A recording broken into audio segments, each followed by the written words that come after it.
Magkano na nga ba ang mga Motorstar motorcycle? Aalamin natin ang presyo, down payment at monthly installment. Tara!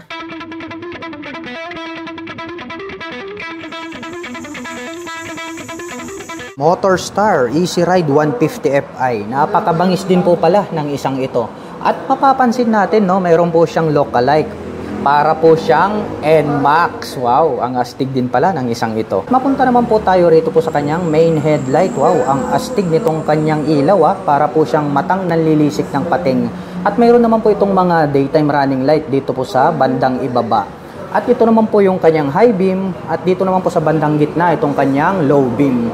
Nagkaroon pa po pala siya rito ng touch ng carbon, no? Kaya parang mas malupit at mas mabangis yung kanyang dating. At dito naman po located sa bandang ibaba, ito pong kanyang turn signals. LED na rin po yan. Mapunta naman po tayo rito po sa kanyang front suspension. Glossy black naman po itong kanyang front telescopic fork.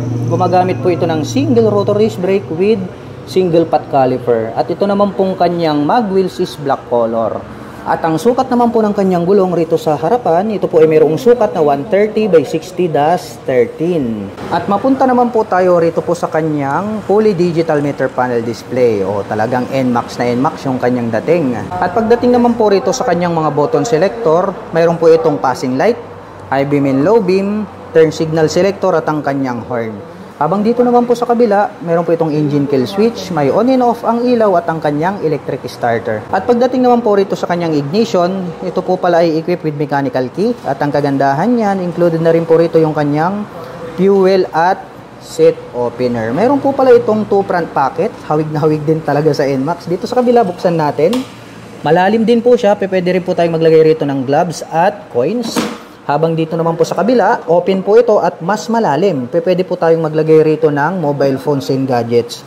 At mayroon na din po pala rito sa bandang itaas, may integrated na rin po pala siya dito na dual USB port. At ito po pala ay mayroong fuel tank capacity na 6.6 liters. At ito pong kanyang upuan, napakalapad, no? Black color naman po. Ito pong kanyang seat cover. Mayroon po itong footrest extension. Sukatin naman natin para malaman natin kung gaano kaluwag.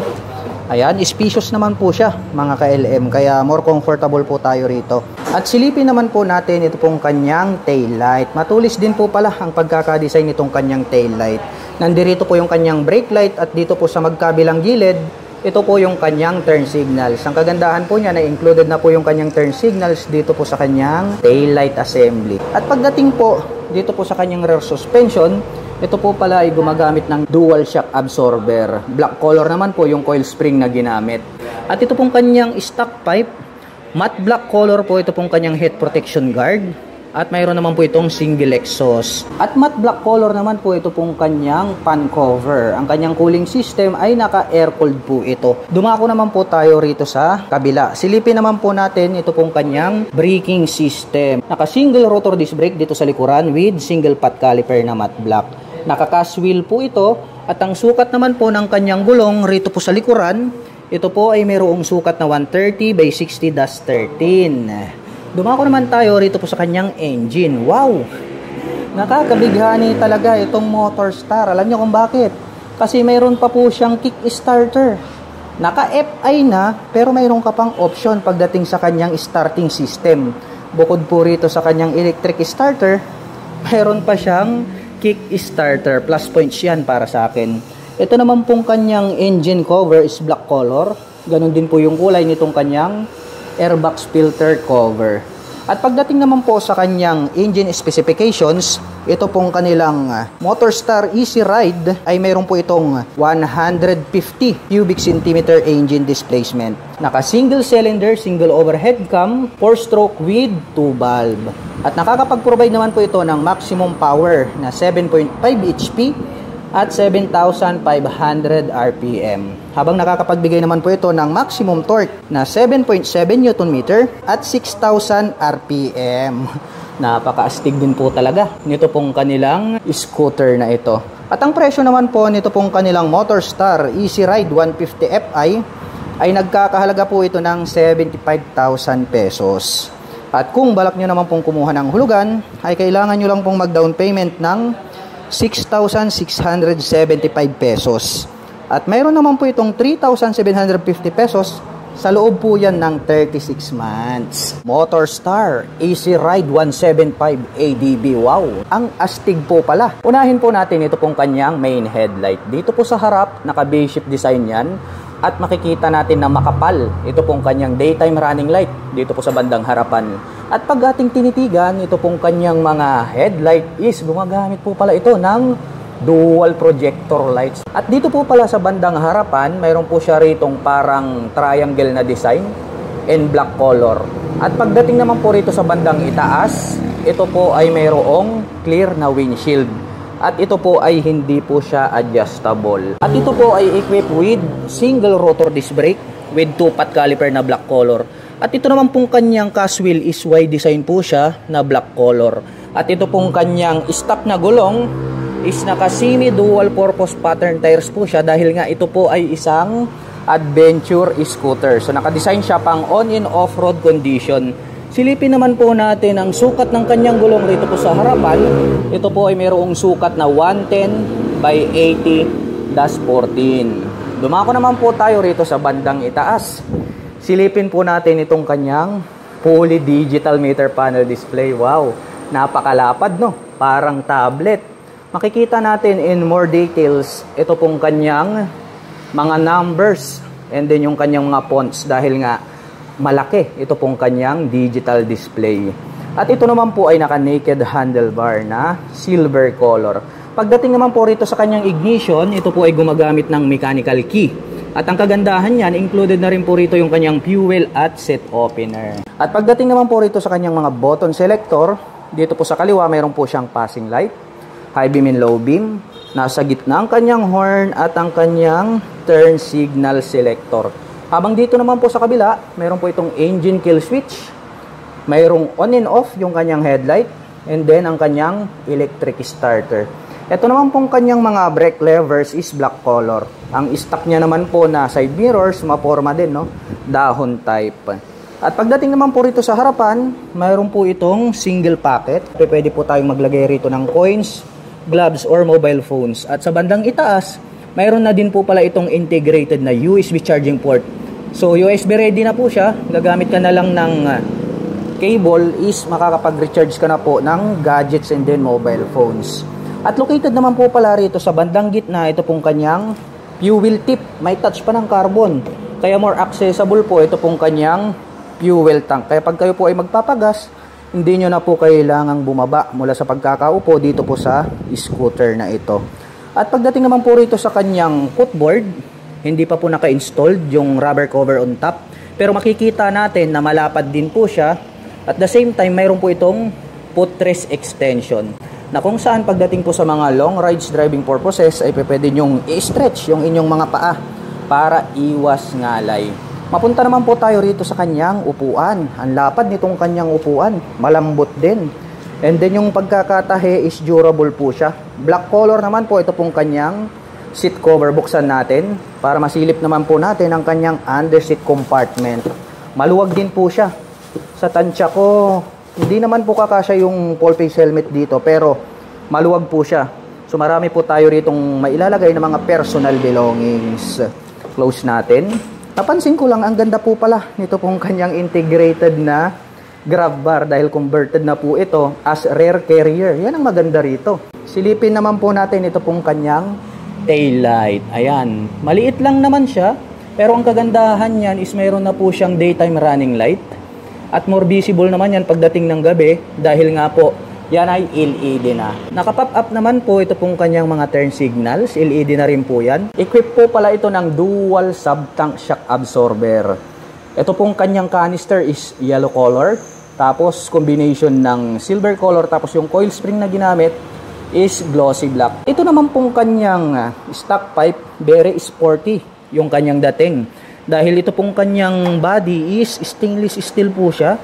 And then yung head protection guard is black color. At yung tip is black. At mayroon naman po itong single exhaust. Silipin naman po natin yung kanyang preno dito sa likuran. Naka single disc brake na rin po pala ito. Same po sa harapan. With single pot caliper na matte black. At naka-cast wheel po ito na Y design. At ang sukat naman po ng kanyang gulong rito po sa likuran, ito po ay mayroong sukat na 130 by 70 Dust 13. At of course, gaya ng sabi ko sa inyo, naka-semi dual purpose pattern tires. Naka-air-cooled yung kanyang cooling system. May nakalagay po rito na logo ng Motorstar and then mayroon po siyang eagle. Ito pong kanilang Motorstar Easy Ride EDB ay mayroon po itong 168.8 cubic centimeter engine displacement. Naka-single cylinder, single overhead cam, 4-stroke with 2 valves. So tama po yung inyong narinig. Naka 2 valve po siya kaya asahan natin na mas matipid po siya sa pagkonsumo ng gasolina with a combination of FI. At nakakapag-provide naman po ito ng maximum power na 8.3 HP at 8,000 RPM. At nakakapagbigay naman po ito ng maximum torque na 11 Nm at 6,000 RPM. Wow, malakas na rin, no? Yung kanyang engine design. Saktong-sakto lang pang takbong pogi. At ang price po nito pong kanilang pinakabagong Easy Ride 175 EDB ay nagkakahalaga po ito ng 87,000 pesos. Imagine mga ka-LM adventure scooter pero presyo lang po ng mga affordable na scooter. Wow, napakalaking advantage niyan.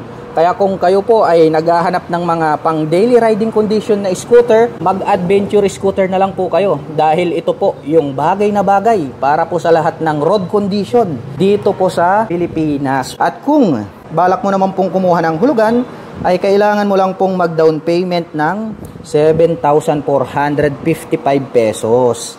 At mayroon naman po itong 4,286 pesos sa loob po yan ng 36 months. Motorstar Easy Ride 125 FI. At ito po yung kanilang pinakabagong classic scooter na mayroong maporma at maangas na body and design. Ito pong kanyang main headlight is mayroon po siya ritong cover na red color at rounded shape naman po na nakapalibot ito pong 4 na kanyang daytime running light. At gumagamit po pala ito ng projector lights para po dito sa kanyang main light. At yung kanyang low beam is makikita natin kung hindi ako nagkakamali is LED na rin po yung kanyang ginagamit para po sa kanyang passing light. At dito naman po located sa bandang ibaba, ito pong kanyang mga turn signals na oblong, LED na rin po yan. At sa bandang gitna, mayroon po ritong Motorstar na logo. At dito naman po sa bandang ibaba, may nakalagay po rito na Easy Ride Motorstar 125 FI na decal in red color.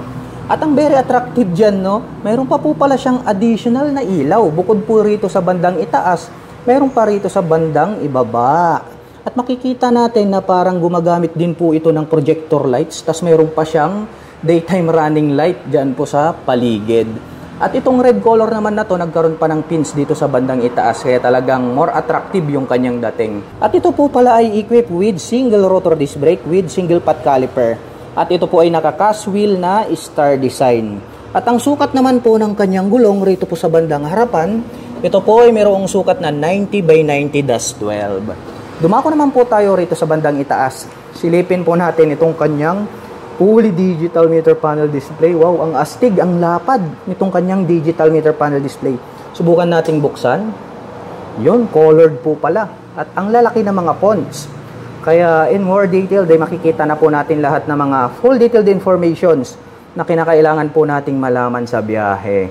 Pagdating naman po rito po sa mga button selectors, dito po sa kaliwa, mayroon po itong passing light, high beam and low beam, turn signal selector at nasa gitna naman po ito pong kanyang horn. At meron po pala siyang 2 button selector dito po sa bandang ibaba. Kung hindi ako nagkakamali, ito po yung kanyang set and then yung mode. Habang dito naman po sa kabila, ang makikita natin dito is meron po siyang engine kill switch, mayroong on and off itong kanyang headlight, at nandito naman po yung kanyang electric starter. At ito pong kanyang mga brake levers is black color po siya. At ito pong kanyang stock na side mirrors is bilugan dahil nga ito po ay isang classic scooter. Dumako naman po tayo rito po sa kanyang ignition. Ito po ay gumagamit ng mechanical key. Pero ang kagandahan niyan, mayroon pang mga ilaw rito. Kaya more visible po siya kahit na night time. At mayroon naman po itong 2 front pocket. Magkasing lalim lang to mga ka-LM. Marami tayong mailalagay rito na personal belongings. Like dito sa kabila, pwede tayong maglagay rito ng coins, gloves. Habang dito naman po sa kabila, pwede tayong mag-store dito ng mobile phones. At ang kagandahan niyan, dito sa bandang itaas, meron na po itong built-in na USB charging port. Dalawa pa yan USB Type A and then USB Type C. So fast charging po yung isa. At dito naman po sa bandang gitna, meron po siya ritong integrated na utility hook Ayan. At ang isa sa mga nagustuhan ko rito po sa mga classic scooter ay malalapad at malalawak po. Ito pong kanilang mga footboard. Ito pong kanyang upuan, malapad po siya na bilugan, malambot din po siya.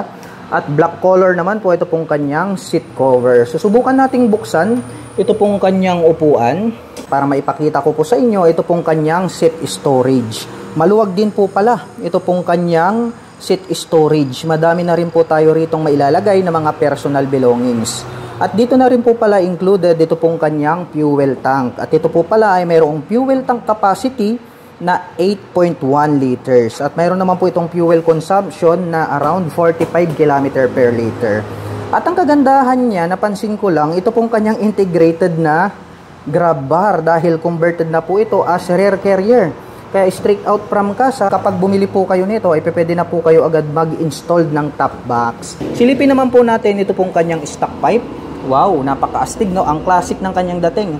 Dahil nga nagkaroon pa siya rito ng 3 butas na oblong. Chrome color naman po ito pong kanyang head protection guard at mayroon naman po itong single exhaust. At ito pong kanyang cooling system, ito po ay naka-air-cooled. Kaya makikita natin dito yung kanyang fan.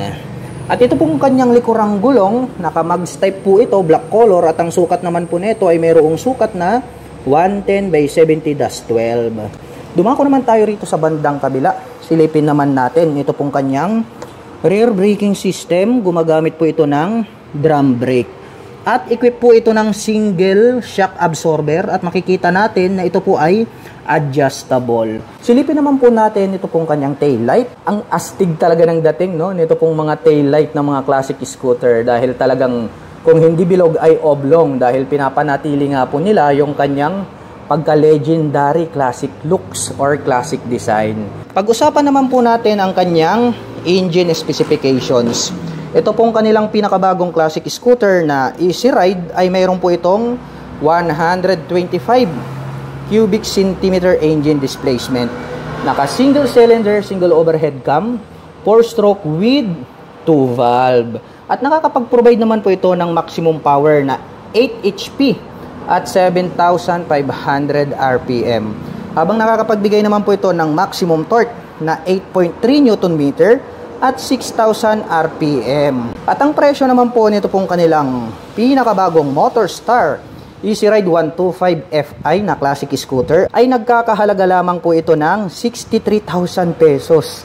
Imagine mga ka-LMA, 63,000 pesos para sa ganito kaporma at kaastig na classic scooter. Kaya kung naghahanap po kayo ng talagang more attractive na design ng scooter, highly recommended po ito pong kanilang bagong Motorstar Easy Ride 125 Fi.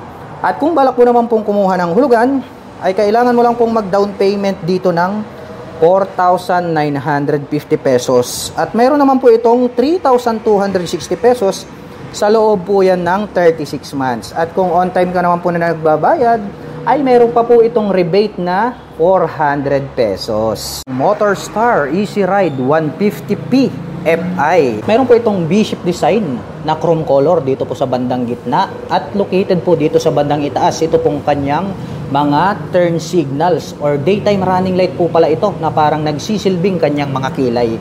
At pag ating nilapitan, ito pong kanyang main headlight, gumagamit po pala ito ng dual projector lights para po dito sa kanyang main headlight. At nagkaroon po pala siya rito ng honeycomb grill design na black color sa bandang ibaba. At located naman po rito sa bandang ibaba, ito pong kanyang mga turn signals na LED na rin po yan. At mayroon po itong black color na visor. Mataas din po siya. Dumako naman po tayo rito sa kanyang front suspension. Black color po ito na telescopic fork. Gumagamit po ito ng single rotor disc brake with 2-pot caliper na black color. Naka-cast wheel naman po ito na Kalesa type. At ang sukat naman po ng kanyang gulong rito po sa bandang harapan, ito po ay mayroong sukat na 100 by 80-14. Silipin naman po natin itong kanyang poly digital meter panel display. Malapad din at medyo bilugan yung kanyang digital meter panel display. Astig din po yung kanyang dating. At mayroon din pong 2 button selector dito sa magkabila. At ito naman pong kanyang handlebar is naka-naked. Kaya napaka-flawless ng kanyang dating. Ang kagandahan niya ay pwede po kayo agad maglagay rito ng mga phone holder. Unlike po dun sa mga handlebar na mayroong cover. At pagdating naman po rito sa kanyang mga button selector, mayroon po tayo rito passing light, high beam and low beam, turn signal selector at ang kanyang horn. Habang dito naman po sa kabila, mayroon po itong engine kill switch, may on and off ang kanyang headlight at ang kanyang electric starter. Ito naman pong kanyang mga brake levers is chrome color po siya. At pagdating naman po rito po sa kanyang ignition, ito po ay gumagamit ng mechanical key. Included na rin po pala rito yung kanyang fuel at seat opener. Kaya less hassle-free na rin kapag kayo po ay magbubukas ng inyong underseat compartment. At ito naman pong kanyang fuel tip is nandirito sa gitna. Nandirito na po pala yung kanyang fuel tank. At ito po pala ay mayroong fuel tank capacity na 11 liters. At mayroon naman po itong fuel consumption na 45 km per liter. Ito pong kanyang pillion step is black color po siya. So hindi pa po naka-install yung kanyang rubber cover. At dito naman po sa bandang ibaba, itong kanyang pillion step para sa ating back rider is chrome color po siya. At ito naman pong kanyang upuan, ang lapad din po. At anti-slip naman po, ito pong kanyang seat cover. Yung pagkakatahe, durable po siya. And then black color po itong kanyang seat cover. May nakalagay naman po rito na naka-intact na motor start. Tas mayroon po siyang eagle dyan. Buksan naman po natin para makita natin ito pong kanyang underseat compartment. Maluwag din po siya sa tansya ko. Kasya po rito yung isang full face helmet kung hindi ako nagkakamali. Maluwag po siya. Marami po tayo ritong mailalagay na mga personal belongings. Close po natin. At ito naman pong kanyang integrated na grab bar. Napaka-premium nung kanyang dating. At dito naman po sa kanyang side profile, nakalagay naman po rito yung brand name niya na Easy Ride. Chrome color po siya and then 3D emblem, kaya more attractive sa ating paningin. May nakalagay naman po rito na 150p na red decal. At silipin naman po natin ito pong kanyang tail light. Ayan o, ang ganda rin po pala ng pagkakadesenyo nito pong kanyang tail light. Dahil meron tayong makikita rito na mga daytime running light. At yung red color naman po, yan po yung kanyang brake light. Dito naman po located sa bandang ibaba, ito pong kanyang mga naka-pop up na turn signals, LED na rin po yan. Pagdating naman po sa kanyang rear suspension, ito po ay gumagamit ng dual shock absorber. At ito pong kanyang stock pipe is black color po, itong kanyang head protection guard. At mayroon naman po itong single exhaust. Makikita naman po natin dito yung kanyang cover para naman po rito sa kanyang pan. So naka-air cooled po pala. Ito pong kanyang cooling system. At ito naman pong kanyang gulong rito sa likuran, malapad na din. At mayroon naman po itong sukat na 120/70-14. At tubeless na rin po yan, of course. Dumako naman po tayo rito sa kabila. Silipin naman po natin, ito pong kanyang engine. Wow! Nakakabighani lang, no? Naka-FI na po ito, pero ang kagandahan yan, mayroon pa po siyang integrated na kick starter. Wow, amazing. At pag-usapan naman po natin ang kanyang engine specifications. Ito po palang kanilang Motorstar Easy Ride FI ay mayroon po itong 150 cubic centimeter engine displacement. Naka single cylinder, single overhead cam, 4-stroke with 2 valve. At nakakapag-provide naman po ito ng maximum power na 11.2 HP at nakakapagbigay naman po ito ng maximum torque na 11 Nm. At bukod dyan ay naka-fuel injection na po ito. Kaya matipid po siya sa pagkonsumo ng gasolina. At ang presyo po pala nito pong kanilang Motorstar Easy Ride 150p na FI ay nagkakahalaga po ito ng 78,000 pesos. At kung balak mo naman pong kumuha ng hulugan, ay kailangan mo lang pong mag-down payment dito ng 6,870 pesos. At mayroon naman po itong 3,884 pesos. Sa loob po yan ng 36 months. At ang kagandahan yan, ay may rebate pa po itong 400 pesos kapag on time ka po na nagbabayad.